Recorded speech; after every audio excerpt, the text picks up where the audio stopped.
Welcome to the New Abbey YouTube channel. We are a Jesus community telling the biggest story of God in Los Angeles, and we're excited that you're joining the conversation with us today. Enjoy. We're going to just take a break, and we're all going to have some conversation like we do every week at New Abbey. So to get started, we're going to grab 3 or 4 people around you. Answer this question. What is the best news story you heard this week?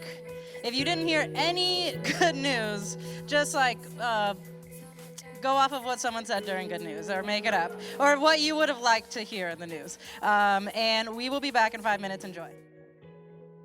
All right, so we're going to have a little conversation this morning.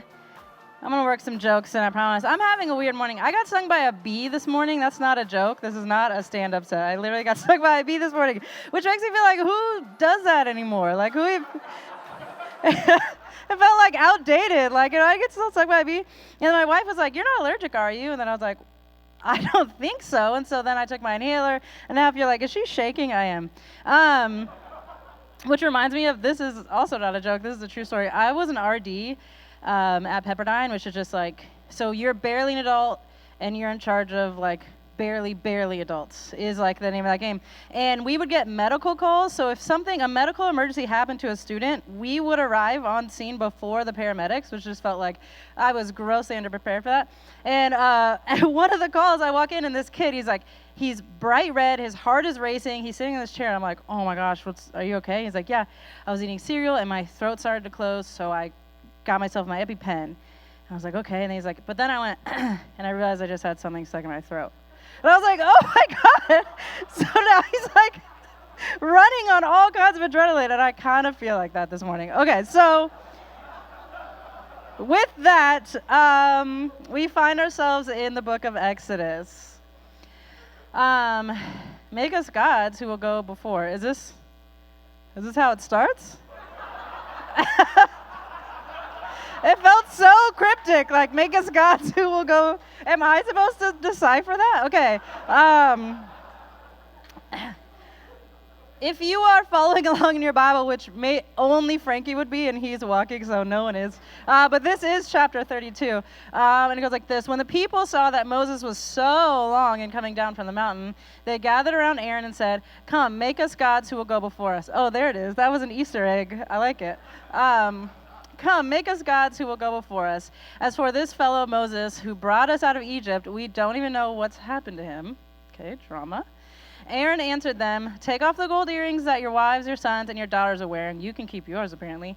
And bring them to me." So all the people didn't, but some of the people took off their earrings and brought them to Aaron. He took what they handed him and made it into an idol cast in the shape of a calf, fashioning it with a tool. Then they said, "These are your gods, Israel, who brought you up out of Egypt." Just did a full spin. Okay.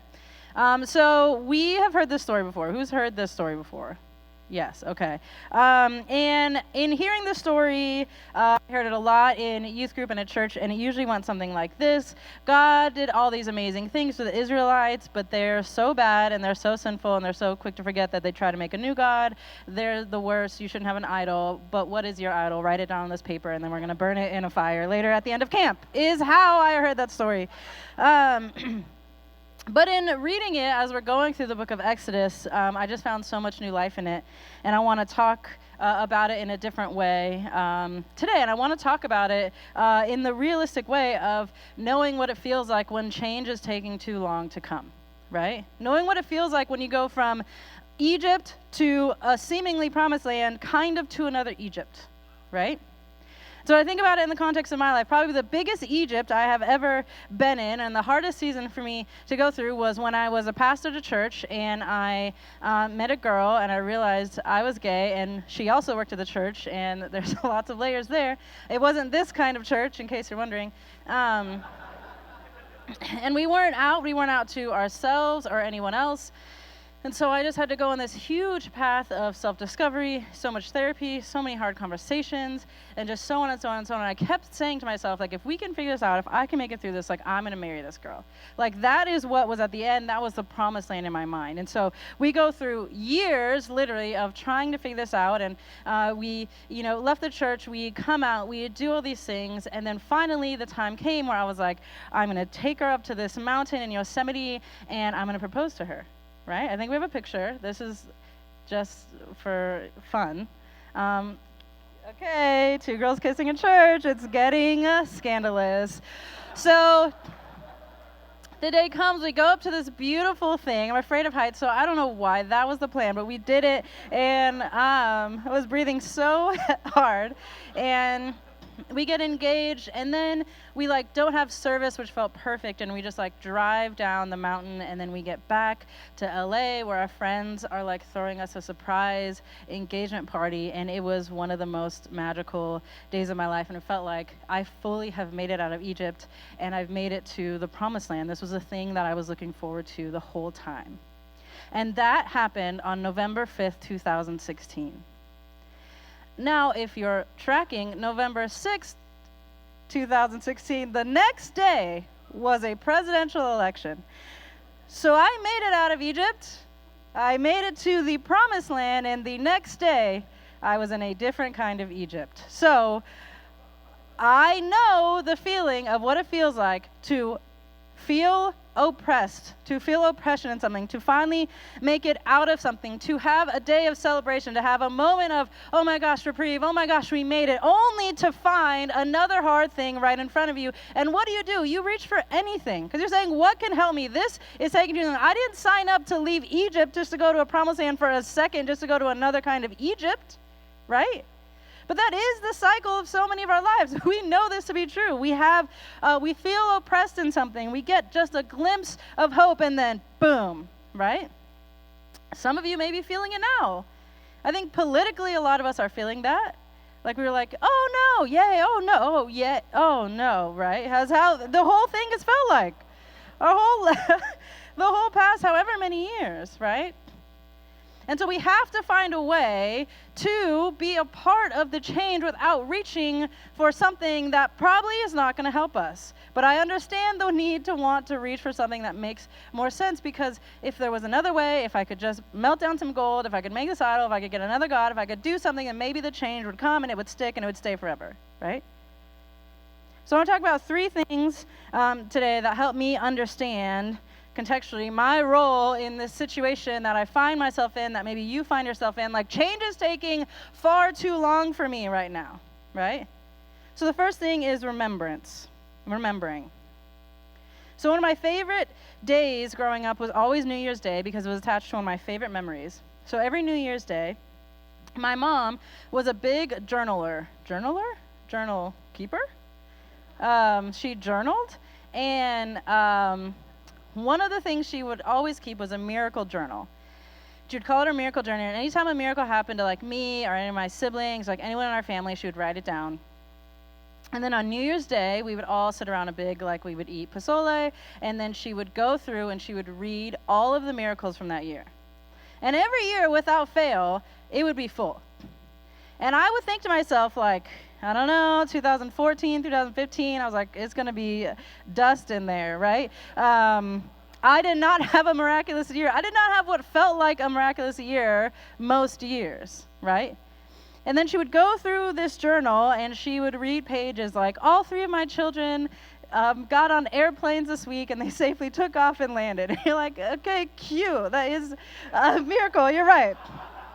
All three of us went up to the sky and came back down in another geographic location. We love it, right? Or it'd be Beans really wanted this opportunity and it came, or a good conversation and she wasn't looking forward to, but it went well, or all of these little things that I'm like, okay, oh my gosh, and by the end of it I'm crying and I'm like, what an amazing year I had, right?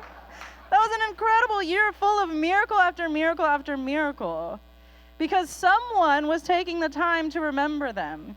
And if you take the time to remember them, not only do you have this great magical moment, but then you remember that miraculous things can happen and that things are possible, Okay? And so you have to remember that miraculous things can happen and are possible, because guess what? They need to happen again. And so remembering is the first step in them happening again. I don't know why, but sometimes culturally in this moment, I feel like we think right now is the only time where things have ever not gone well. Like this is the one time and things aren't going to happen and nothing's possible now. The Supreme Court's just out here. They've been out here. They have literally been out here since forever. But guess what? Miraculous things have been possible because we have seen leaders stand up to them. We've seen leaders create change. We have seen miracles on miracles on miracles happen. And if we take the time to remember them, we can remember that it's possible to happen again, right? So the second thing after remembering is imagination. So I know when I'm in a tough spot, sometimes, I'll put myself on blast, this may not be you, but my first thought goes to, if only someone else would act right, this wouldn't be this way, right? If only my parents would change, if only my partner could do this, if only Corey would do this. It's not specific to anyone, right? If only, if only Gavin Newsom, right? And if only, whatever. If only. And it's true that, all of us could be better, and if only this and if only that, and we put the expectation on them, but we also have a role in creating change, right? I used to say all the time, like, man, if I had as much money as Oprah, I would do so much good. But I'm like, but I also am me now. Like, I have, you know what I mean? Like, I have some dollars. What am I doing, right? Or if I had that level, or if Michelle Obama would just run for president, everything would be okay. That's what I tell myself at night. But when we look at the leaders who have shaped and changed and created moments in history and justice for us, they had an imagination for what didn't exist. They had an imagination for something different, and that moved them to action. But the imagination has to come first. Meaning, I think all great leaders and people and change makers and people who want to see something different have the ability to hold three different perspectives at once. What was? You have to remember that things are possible that don't seem possible. What is? Okay, well, what needs to change? And what can be? What's my imagination moving forward? When we remember history, it seems like, yeah, Martin Luther King, he had a dream. Little black kids and little white kids would play on a playground together. He said it in a speech. That wasn't real. That was an imagination. He made that up. I know it seems like he saw it somewhere and was like, yeah, that's nice. No. Just imagining it. Harriet Tubman wasn't like, I've seen so many people go back and get free people. I bet I could just do that too. No, she made that up. She imagined that reality. Oh, maybe there's a way where I can follow a star and go and get people and take them to freedom. That was an imagination that she had. That was not a reality that she lived in. So she remembered what was. She knew people had done things that were miraculous. She knew that people had been freed. She knew that these things were possible. And then in the midst of what is, she said, I can imagine something new. And then she did it. She acted, which is the third thing I want to talk about. You go from remembering to imagination to action. Listen, I am frustrated. I am sad. I am mad. There are a lot of things going on in the world, in my personal life, just all around that I'm like, what? And so I need to do my part, and I need to trust that God's going to do God's part. But I have to remember my part. I have to remember that there have been Egypts, that there have been oppression, that there have been slavery. And then I need to remember that there have been Harriet Tubmans, there have been Julian Bonds, there have been Martin Luther King Jr.'s, there have been Fannie Lou Hamers, there have been all these people who imagined something and then acted on it. So I have an imagination. I've said this a few times. I imagine and I believe and I envision a world that I will live in where guns do not live. I don't know. That's not real, right? But that's my imagination for it. And so what am I going to do towards action? I am so sad. We're all so sad. Every time we see freaking shooting happen, it's devastating. Well, we can imagine a world where they don't happen. In that imagination, with the remembrance that things have changed before and things can change again, with the imagination of what we want to change, what kind of action are we going to take? That's how we get to these things. I understand the temptation to be like, this is so overwhelming. I don't know where God is. I don't know where Moses is. Everybody burn your stuff and let's try something new, right? Not everybody. So the men keep their jewelry. I've got questions. It's fine.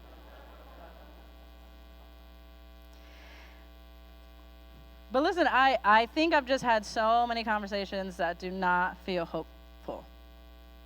And I think we're wanting hope. And sometimes I think that hope doesn't come out of nowhere. Hope is practiced. It's practiced on remembrance. It's put into practice with imagination. And we follow it up with our action. This is everything socially, politically, we can do this, and interpersonally.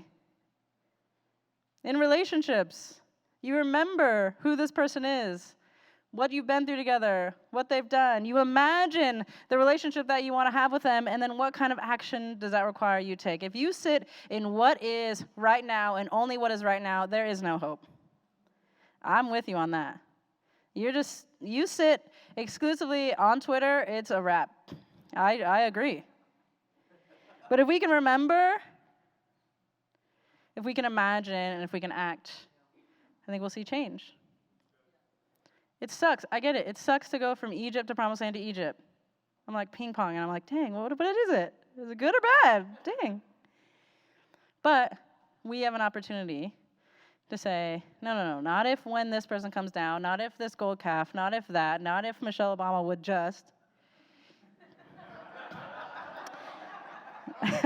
Dang, girl, we're all rooting for you.